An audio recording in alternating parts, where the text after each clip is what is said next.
connais forcément Amazon et tu as même peut-être déjà utilisé leur site en ligne pour commander quelque chose. Mais Amazon, c'est bien plus qu'un simple site de vente en ligne. Derrière cette façade se cache un mastodonte qui investit massivement dans des secteurs clés pour l'avenir, comme l'intelligence artificielle, le cloud computing ou même la robotique. Alors aujourd'hui, on va tenter ensemble d'y voir plus clair et je vais t'embarquer avec moi à travers les recherches que j'ai pu mener pour analyser l'entreprise incroyable qu'est Amazon.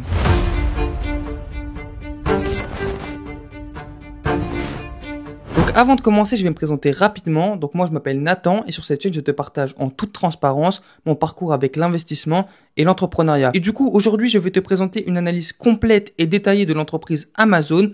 Mais rappelle-toi que tout ce que je vais dire dans cette vidéo n'est pas du conseil en investissement et que tu dois toujours faire tes propres recherches avant d'investir. Maintenant que j'ai dit tout ça, on peut directement rentrer dans le vif du sujet. La première chose à regarder, c'est comment Amazon fait de l'argent, d'où viennent ses revenus et ses profits. Et donc dans ce cas-là, on voit que Amazon est présent dans beaucoup de secteurs, mais dans deux secteurs principalement qui sont le secteur du cloud computing et de l'e-commerce. Ce qui est déjà très intéressant ici, c'est qu'on peut voir que approximativement 3/4 des revenus de Amazon est lié directement au site e-commerce. Donc le site que tout le monde connaît, là où tu peux commander à peu près tout et n'importe quoi. Et à peu près 17% des revenus provient de AWS, donc Amazon Web Services. Mais ce qui est vraiment choquant ici, c'est que quand on s'intéresse aux profits, on remarque que 60% des profits proviennent de AWS. Et si on creuse un peu plus, on remarque en fait que le produit initial d'Amazon, qui est son site e-commerce, est en fait très peu rentable, avec un pourcentage de rentabilité autour de 4% contre à peu près 37% pour AWS. Et du coup, même si la majorité des revenus provient du site e-commerce d'Amazon, et la majorité des profits provient de AWS. Ensuite, ce qui est important de noter, c'est que Amazon est le leader des secteurs du cloud computing et du e-commerce, là où il est présent. Je précise bien là où il est présent parce qu'au niveau mondial, par exemple, Amazon n'est pas le leader du e-commerce, c'est Alibaba. Mais parce que Alibaba a une très forte présence en Chine, alors que Amazon est complètement inexistant là-bas. Si on parle chiffres, Amazon est le leader mondial du cloud computing avec 30% de part de marché devant des entreprises comme Microsoft ou bien Google. Et pour le e-commerce, Amazon dispose de 13% de part de marché derrière Alibaba qui en a 24%. Mais encore une fois, en US et en Europe, là où Amazon est majoritairement présent, c'est lui qui est le leader. Le marché du e-commerce, justement, devrait connaître une augmentation de 12 à 18% d'ici 2030, là où le marché du cloud computing devrait connaître une augmentation d'à peu près 40%.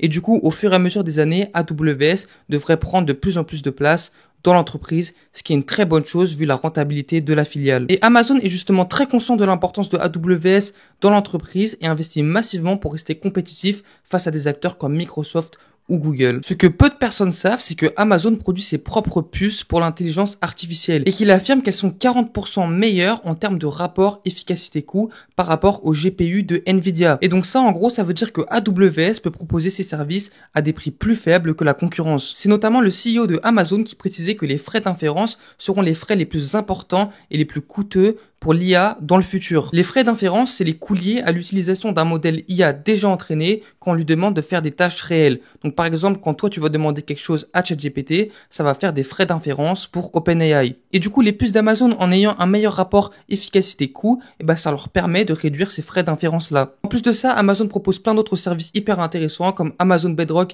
qui te permet en gros d'implémenter de l'IA dans ton business hyper simplement. En plus, tu as accès à plein de modèles déjà prêts à l'emploi, comme Claudia, Stable Diffusion ou même Titan. Et donc, en utilisant AWS, Amazon peut littéralement servir de colonne vertébrale à l'IA. Mais ce qui est vraiment fascinant avec cette entreprise-là, c'est qu'ils n'utilisent pas que l'IA pour AWS. Et au contraire, ils l'implémentent partout et même dans son activité de base, l'e-commerce. Amazon utilise par exemple l'IA dans ses entrepôts pour réduire le temps de trajet de ces robots et du coup réduire les coûts et augmenter l'efficacité. Ils utilisent aussi l'IA pour cartographier avec précision les lieux de livraison pour faciliter le travail des livreurs et donc également améliorer l'efficacité. L'IA est aussi utilisée pour estimer la demande, la production, savoir dans quel entrepôt envoyer les stocks, pour faire des publicités ciblées ou encore des recommandations sur le site d'Amazon. Bref, Amazon utilise l'IA vraiment partout dans le but d'améliorer son efficacité et de réduire ses coûts. Ils essaient vraiment de maximiser chaque partie de son business pour le rendre le plus rentable possible. Dans cette même optique, Amazon investit massivement dans la robotique et en 2025, il possède déjà plus de 1 million de robots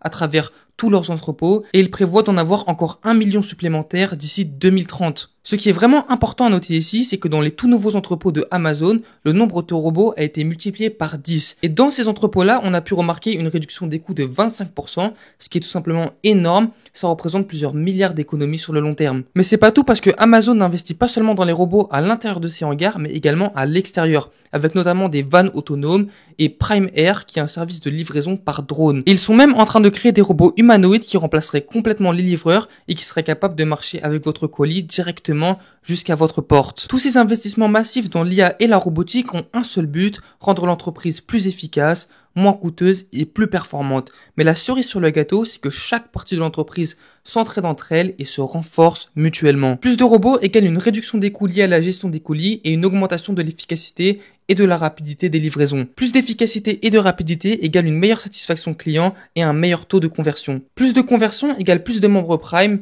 plus de ventes et de revenus. Plus de ventes égale plus de données égale meilleure IA égale meilleure recommandation, publicité et vente. Et du coup, ceux qui payent des publicités sur Amazon, ils ont des meilleurs résultats. Et les vendeurs tierces peuvent utiliser les outils IA pour se développer plus vite. Et au final, AWS obtient plus d'opportunités pour s'expandre, plus de travail et plus d'infrastructures à créer. Au final, c'est comme si chaque partie de l'activité de Amazon formait un cercle virtueux, et ça pour le coup c'est vraiment très puissant. Pour finir, je pense que Amazon est un très bon investissement sur le long terme. Il touche à deux secteurs qui sont clés pour l'avenir, qui sont le e-commerce et le cloud computing, et l'étendue et les capacités de l'entreprise sont juste incroyables. Il faut quand même se rendre compte que Amazon possède le site e-commerce, les entrepôts, les vannes, les robots, les puces IA, les infrastructures pour l'IA, la logistique et tout s'emboîte parfaitement. J'espère que cette vidéo t'aura plu et qu'elle t'aura même peut-être aidé et incité à t'intéresser plus à l'investissement. En tout cas, je t'invite à liker cette vidéo et à t'abonner pour ne pas rater les prochaines sur ce sujet et sur l'investissement et l'entrepreneuriat en général.